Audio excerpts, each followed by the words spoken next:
Hey guys, just wanted to go over a couple of fluid level checks with you. This should be pretty quick. Many of you have done this. If you have not, you are going to learn how to do it. And I'll try and move my phone so that you can see exactly the fluid levels that I'm going to check. This one you should be able to see. It is the oil dipstick. It is yellow. So in order to check engine oil, the engine should be cold, right? Now obviously if you have first hour class or you have class right after lunch and you just pulled the vehicle in, vehicle's probably not going to be cold. So what I'm telling you is let it sit for a few minutes, then go ahead and check the oil. So I'm going to pull the dipstick out, wipe it off first, pop it back in,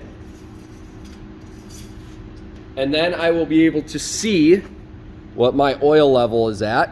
And you guys can almost see where the oil is on that dipstick right about there. But if I move this closer, it's almost a little bit overfilled because you can see the crosshatch ends right about there where my thumb is, and it's a little bit beyond that. So it's just a touch overfilled, okay? But that's why it's so important. Wipe the dipstick off first. We're also looking for the quality of the engine oil, not just the level. We want to see, is it clean, is it dark?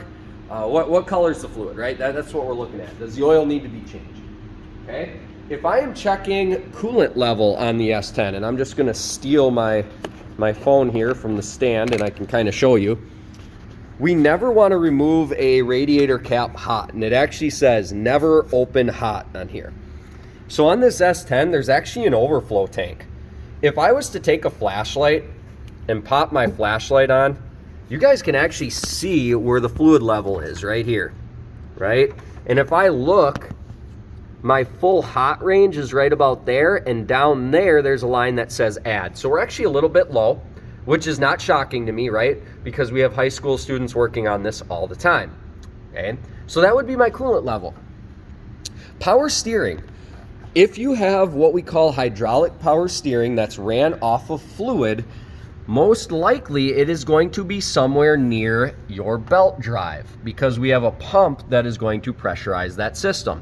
So if I look down here, there is actually a power steering fluid level check dipstick, right? So I'm going to go ahead and remove that. And once again, I would want to wipe this off first. But if you look on here, it actually says full cold. Of course, I'm going to drip on the floor and make myself mad, right? But you can see where the fluid level is on there. So that fluid would be nice and full. Okay, remember, please wipe them off first. I didn't because it's hard to hold my phone. Grab the dipstick and wipe the darn thing off, okay? Last but not least, brake fluid.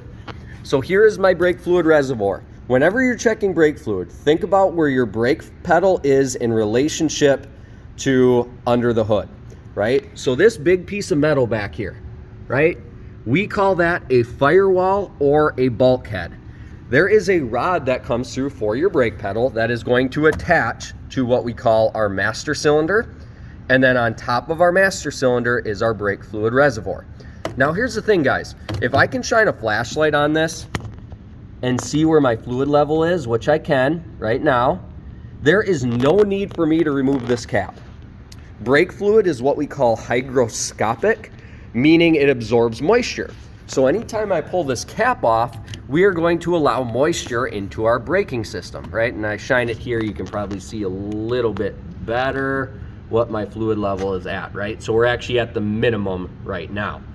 Obviously, I'm worried about condition as well. Is it clean? Is it dark? Is it black? Does it have debris in it? All of those good things, okay? A couple other things. Windshield wash, right? Obviously, that's an important one as we're doing oil changes. Once again, I could go ahead and shine a light on there, see where it's at.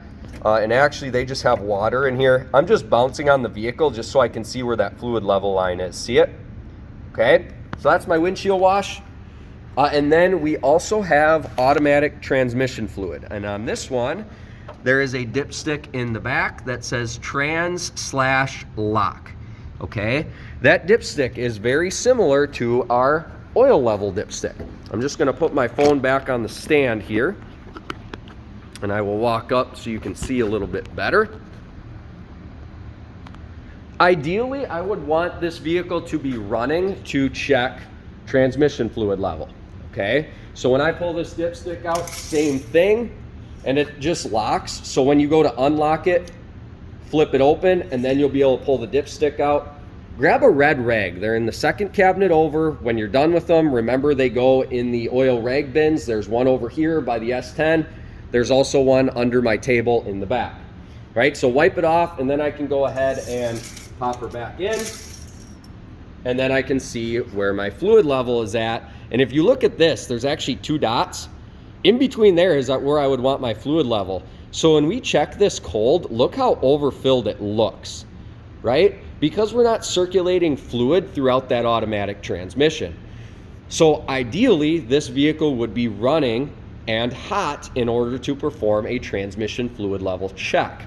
All right, now I'm not gonna have you do that, but I just need you to know that's how you would do it. So if you were gonna do it on your vehicle, in order to check it in here, you would need to hook up an exhaust hose, okay? So now we've gone through the basic fluid level checks. I hope that helps.